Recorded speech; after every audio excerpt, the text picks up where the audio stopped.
Many thanks for joining me tonight on this edition of Business Live. Now, the strong economic growth recorded by the country over the years has not impacted the poverty reduction strategies. That's according to a new World Bank report released in Accra. The report also notes that in some regions, especially in the urban areas, income levels have rather declined. It also noted that despite all programs being implemented in the rural areas, poverty is very high in these areas. Tomomi Tanaka is senior economist at the World Bank Ghana. I think it makes sense that the growth is happening in the areas where there are already resources and capital. So that's where the economic growth is happening, in the regions like Greater Accra, Eastern region, where there are already resources. And also the government has, local governments have capacity to provide services. And how about the regions which do not have capacities to provide services and access to market and infrastructure? They are left behind because they don't have industry growing, they don't have jobs created. But, the wealthier regions, yes, they are growing. So there is a regional inequality that is the most critical factor that is really affecting the slow poverty reduction or no poverty reduction, even though the economy is growing. Do you think that policy-wise we have also gotten it wrong in terms of, because I've had several poor programs, even by NGOs and government itself, but is it that we've not gotten it right in terms of the tools that we are using or in terms of the post-program monitoring to ensure that all these policies are getting the desired result? I think one critical factor is that we should be all coordinating. It's not just the government, but the World Bank and other development partners like United Nations and large donors here in Ghana. We should be all coordinating with each other's programs because, we are not really targeting well the poorest regions or districts. And first, we should have data to show these are the districts that need to be targeted. And then we should coordinate across donors, developing partners. How are we going to support these target areas? Right? And then if the program is not well coordinated, it's all scattered and it reduces the impact. And this is very important. It's not just the government, but as society, developing partners, and also NGOs, CSOs, we should all get together and discuss what would be the best strategy for us to help the government and the people. Government says it is ready to deploy computer tablets and other digital technologies for collecting data during the 2020 population census. The initiative is meant to end delayed release of census results after enumeration. Head of Census Secretariat at the Ghana Statistical Service, Emmanuel Jojose, spoke at the inauguration of the Ashanti Regional Committee for the 2020 census. Prince Appiah has more in this report. An 8-member team comprising representatives of the Traditional Authority, Ghana Statistical Service and Regional Coordinating Council have been inaugurated in the Ashanti region. Other members include representatives from the Regional Information Service, National Population Council, Ghana AIDS Commission and the National Commission on Civic Education. Bant Mahene Bafwa Sariwuswa Mankwetia VI chairs the committee. Head of Census Secretariat at the Ghana Statistical Service, Emmanuel Jojose, says tablets will be deployed for next year's census. Compared to previous censuses, the 2020 census is unique in its adoption of 2 cardinal interventions. These are, like I said earlier, on the digitization of the demarcation exercise, that we have demarcated the whole country into smaller enumeration areas, and again, the use of computer-assisted personal interviews. In effect, what we're saying is that this time we're going to conduct a paperless census. So you wouldn't see enumerators coming to your homes, sitting in front of you with paper again.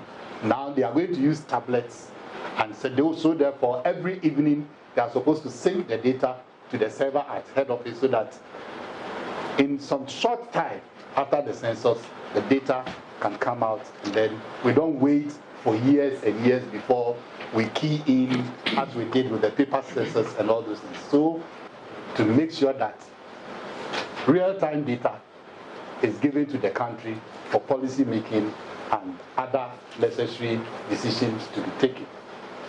Officials believe up-to-date population data is critical for better decision-making process to advance the cause of national development. Simon Osei-Mensah is Ashanti Regional Minister.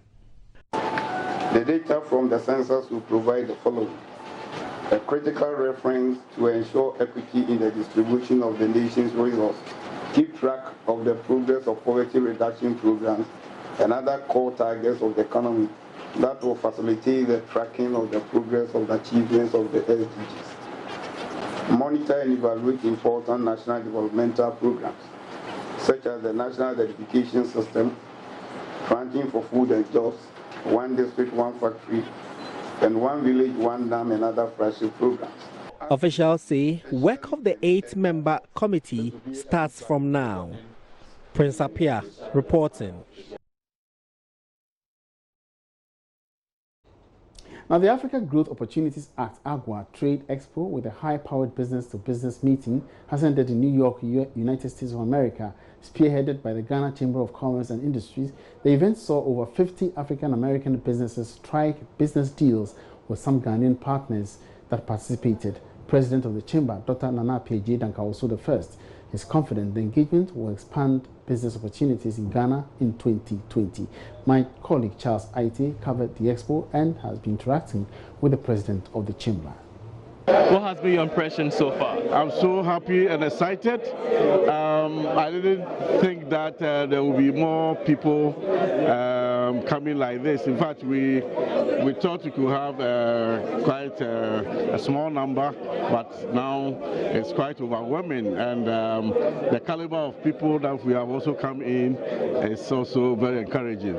So we are happy, and they also share our vision and plight in terms of promoting Ghana, made in Ghana goods, and how we can also have more other businesses in Ghana to produce for export to the American markets, and how they can also help us to get the orders in terms of placing the marketing rules, and for us to get the links also to increase the production from Ghana, and that means that we can create more employment in Ghana, and I'm very happy. What do you think could be the prospects for 2020? Haven't seen the American businesses that have been here to strike business deals. How is 2020 going to look like? 2020 is going to be an amazing year. Seriously, the Americans are now convinced and that Ghana has become the gateway to Africa, especially with the Continental Free Trade, which is being hosted in Accra, and also having the enabling environment, and then doing business,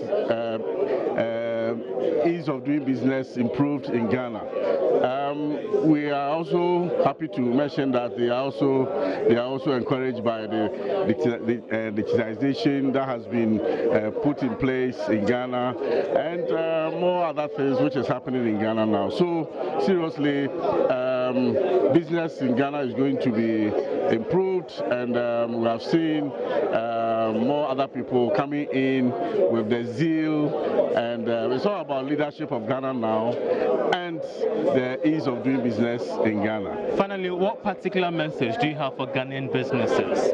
What I want to say now is that we must position ourselves, build our capacities, and make sure that we live up to the expectation. More others are coming to Ghana now to take advantage of the enabling environment which has been created, and also hosting the Continental Free Trade in Ghana, in Accra.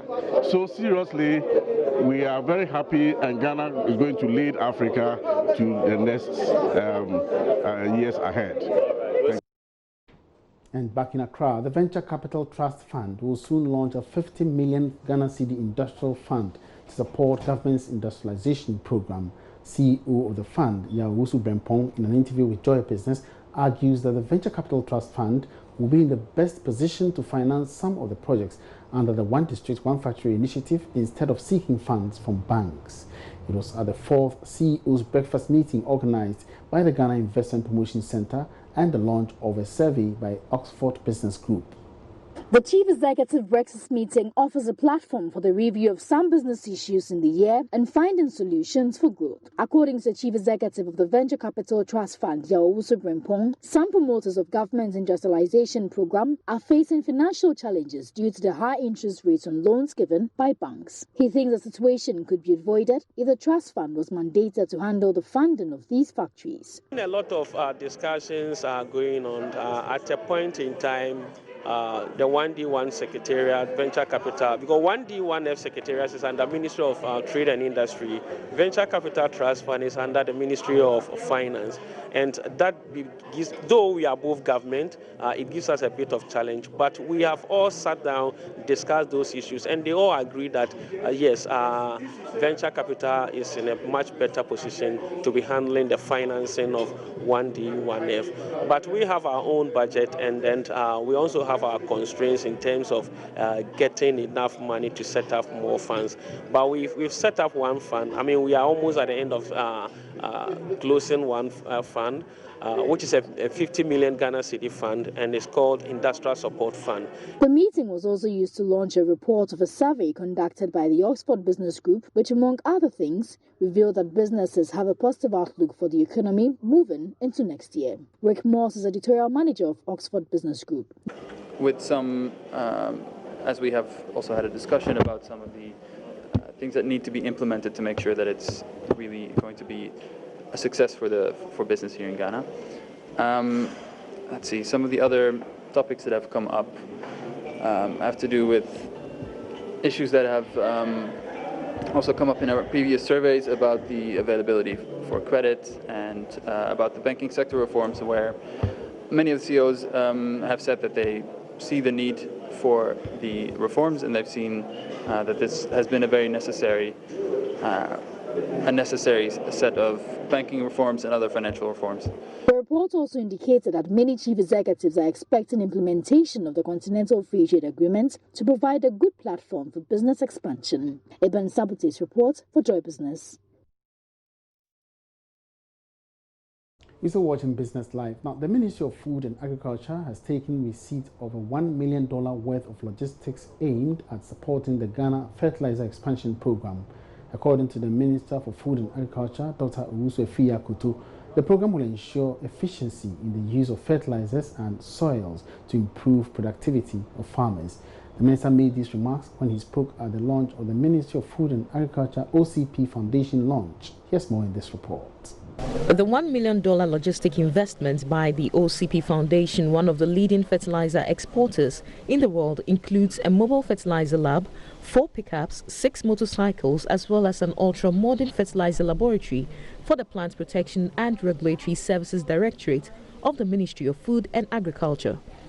The investment, according to the Ministry of Food and Agriculture, is aimed at supporting the Ghana Fertilizer Expansion Program. The Minister for Food and Agriculture said the ultimate objective will be to ensure efficient use of farmlands. For the first time, this country is going to have the benefit of science, in the sense that data collection, they collect data sampled from all over the country, as you've seen the kind of logistics that are required. So they've started with an experiment of 100,000 hectares around Busumifrehu in Ashanti region, all the way to Bekwai on the southern side. And once they finish and they analyze, they're going to extend the program to the rest of the country, so that we have, for the first time in the history of Ghana's agriculture, a complete mapping of our soils, and that will then determine what kind of fertilizers we need for each different types of soil in order to give us maximum productivity. A representative of the OCP Foundation, Nolfel Rudis, explained the initiative will improve agric productivity. It is with a great pleasure that we are getting ready to start developing the soil fertility map in the agriculture area in Ghana. Knowledge of soil and their fertility is the first step toward a predictive agricultural development. It improves crop yields while preserving soil health in the long term. Hence, our partnership will focus on a pilot area of 100,000 hectares. in Ashanti region. For Joy Business, Sheila Tamaklo reported. And the managing director of SG Bank Ghana says the bank is committed to increasing its loan facilities to small and medium-scale businesses in the coming year as their contribution to the socio-economic development of the economy. He told Joy Business at a corporate client event in Accra they are going to be more responsible in ensuring the sustainable development goals are achieved. Fred Juho was there and has filed this report. The client corporate event held at the residence of the French ambassador to Ghana was attended by high-profile personalities from the financial and diplomatic circles, including the former finance minister Setekwe and the French ambassador to Ghana, Anne Sophie. The managing director of SG Bank Ghana, Hakim Huzani, indicated the bank is committed to financing projects that have the sustainable development goals at heart, with emphasis on climate change. This, he noted, will be done by scaling up of loan facilities to small and medium-scale businesses. We celebrate finally the strong partnership and the relationship we have with them. It's also an opportunity to say that at the group level and on the African level and on the local level in Ghana, the commitments of SG to continue and support our clients, the small and medium businesses, the commitments to increase our loan book on SMEs, our commitments also to on the sustainable development goals, because we know that with no sustainable development, there will not be development at all in the future of our children and the children of our children. He further stated that confidence in the banking sector has started picking up after the banking sector reforms. To let the confidence come and grow, it's important to be sure that the banking sector is strong.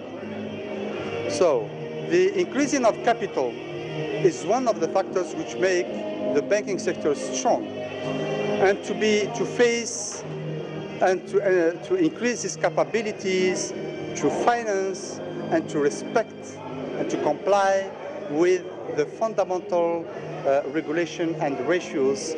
The French ambassador to Ghana, Anne Sophie, praised Ghana's good business climate and urged government to always adhere to agreements signed to ensure a longer sustainability of businesses within the country. So what's attractive here in Ghana is that you have very well-trained people. It's a rather friendly business climate, and there is, of course, a market that only waits to be developed. All I can do is convey a testimony of our French companies, and it is basically having some sort of previsibility. Once something is set, once an agreement is agreed, we really have to be certain that none of the paragraphs, none of the provisions of the agreements are going to change, so that the investments can have a long-term business plan with a fair return on investment. The former Minister of Finance, Setekwe, has been a customer to the bank since its inception, shared some experience. I would say the bank has been very helpful. They used to have a consumer credit. They started consumer credit in a very active way.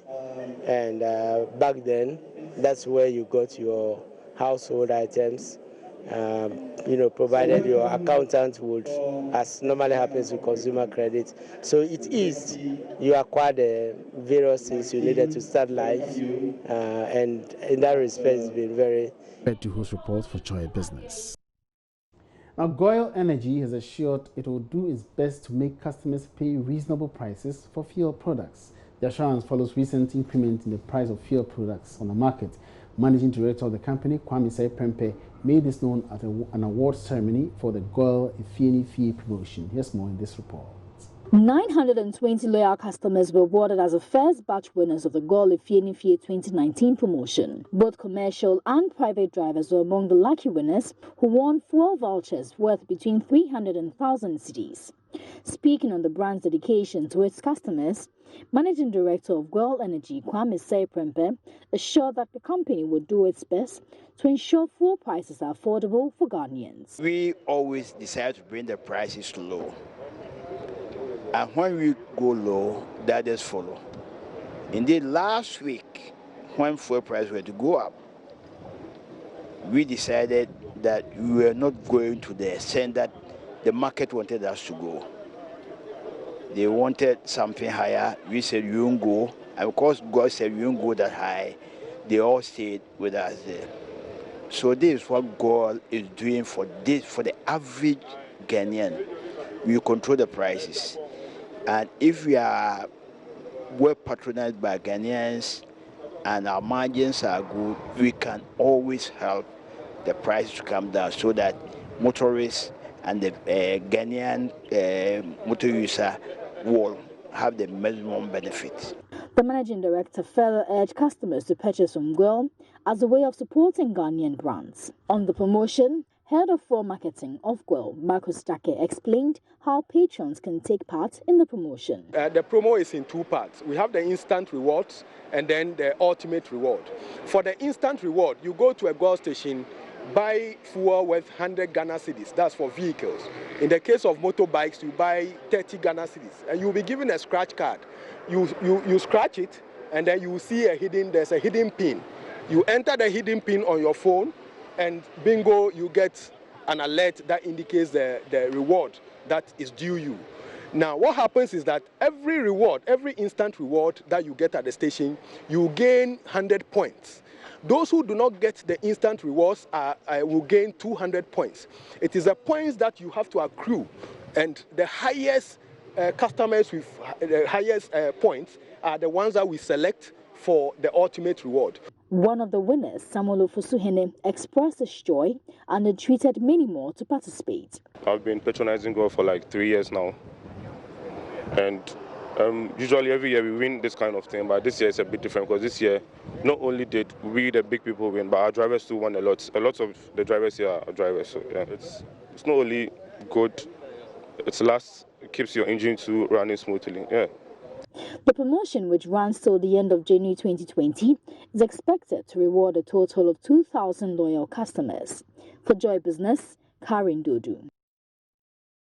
And that wraps up tonight's edition of Business Live. Many thanks for your company. There's more business news when you log on to our website, joyonline.com/business. My name is Emmanuel Abuaji. Have a good evening.